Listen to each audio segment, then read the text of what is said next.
All right, Panther Nation, what's good? And welcome to your midweek mock draft with your favorite armchair GM. Okay. Now, mock drafts now are kind of what's the word I'm looking for? Um wild, okay? Because we haven't got into free agency yet, so we don't know what needs that the Carolina Panthers will address yet. All right, so we're working on assumptions here. All right, and for this draft, I'm going to assume that the Panthers free up some money and they go out and get a linebacker in free agency and they go out and get that, quote unquote premier edge rusher that we all want them to go after in free agency. Okay. So for me, if you watched my stream last week, another one of our biggest needs I think is left tackle. Now that Icky has a patellar tendon tear or rupture, okay, we don't know how long it's going to be before he gets back. Will he make it back before the start of the season? Or will he miss an extended amount of time during the 2026 season? We don't know any of that yet. Okay. But on this draft, I'm basing off the premise that we need to go ahead and do something to address our left tackle spot. All right. So let's go ahead and get into it. Okay. So now I know a lot of people are clamoring over Caleb Banks. Not going to pick him right here. I'm going to go with Spencer Fanu. Okay. Now he plays right tackle for Utah, but as you can see in 2023, he did play 542 snaps at left tackle. So the position is not completely foreign to him. Okay. So I'm gonna go ahead. I'm gonna pick him up right here in number 19. All right. So we get to pick 51. All right. Now, in my opinion, no matter who we pick up in free agency, as a linebacker, I think that we still have to address that spot. All right. Also, if we pick up somebody as far as edge in free agency, all right, we don't know if DJ Wan will be back, but we know we got Nick Scordon. We know we got Princely Umar Mielen. We're assuming we got an elite edge rusher in free agency. There's still room for another one in the rotation. All right, so right here, I'm gonna go with Romello Height out of Texas Tech. All right.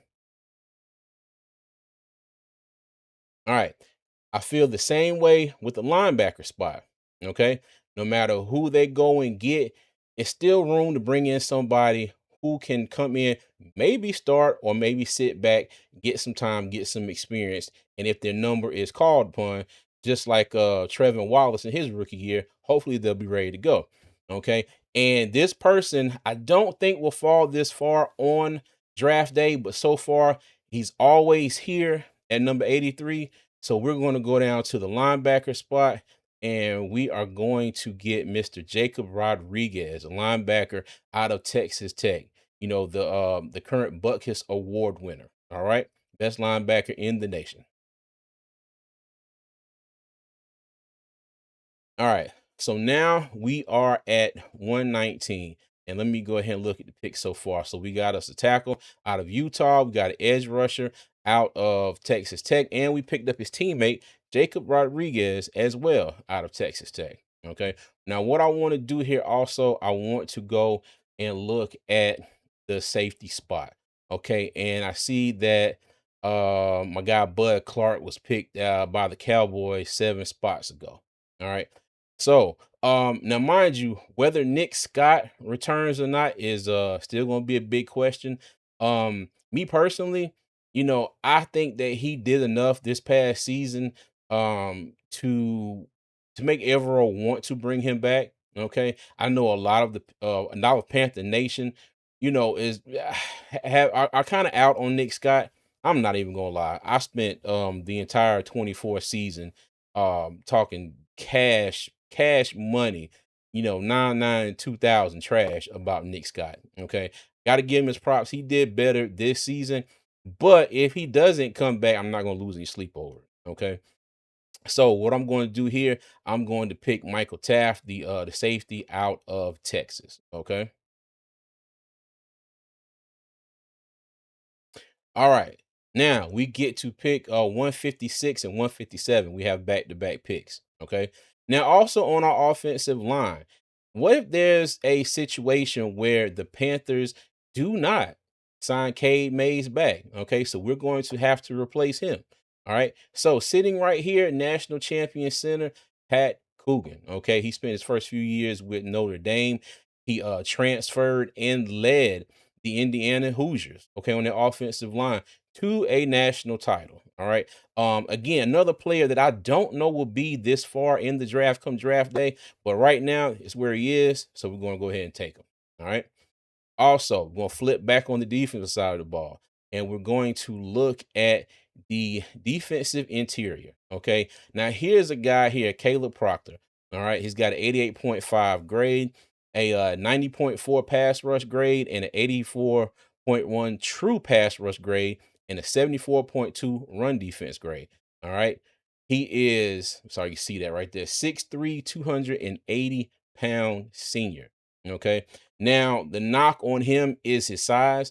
I saw a lot of reports saying you might need to get up to around 290, 295 to play in the NFL. Also, the teams that he played up against coming from southeastern Louisiana, but he does have a lot of get off. Okay. He is he can get to the quarterback. The players that we're bringing back, he might be a good project player. We see where he fits in. Okay. And I'm gonna go ahead and take him right here. All right.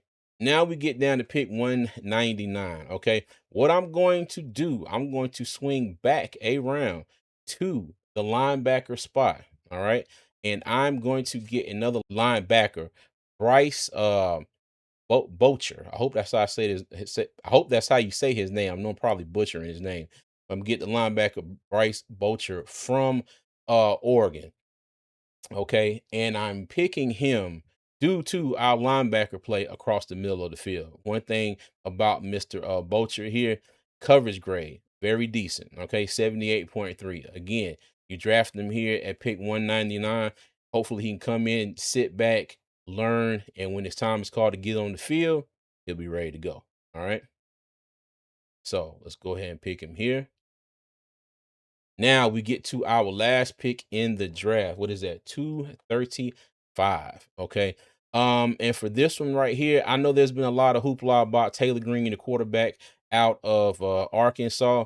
So just for the sake of drafting, gonna go ahead and take him right here. All right. Let's see what grade PFF gives us for this draft.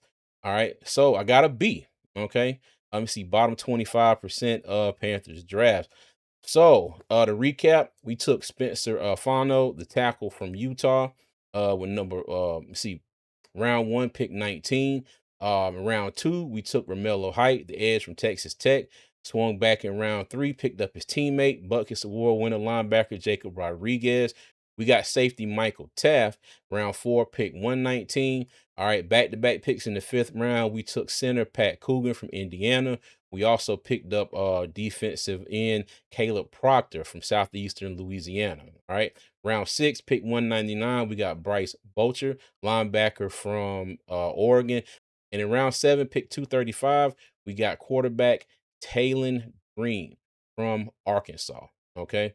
So y'all let me know in the comments whether you agree with about this draft, whether you disagree with about this draft. Okay. And again, if you didn't hear earlier, all right, I'm basing this on if the Panthers go out in free agency and pick up two of the three biggest needs that I think that we have right now. Okay. And that is edge rusher, linebacker, and left tackle with Icky's injury in the playoff game. Okay. So this draft is based on the Panthers going out, getting an edge rusher and getting some linebacker help. Okay. So that's why I went with the tackle from Utah with our first round pick.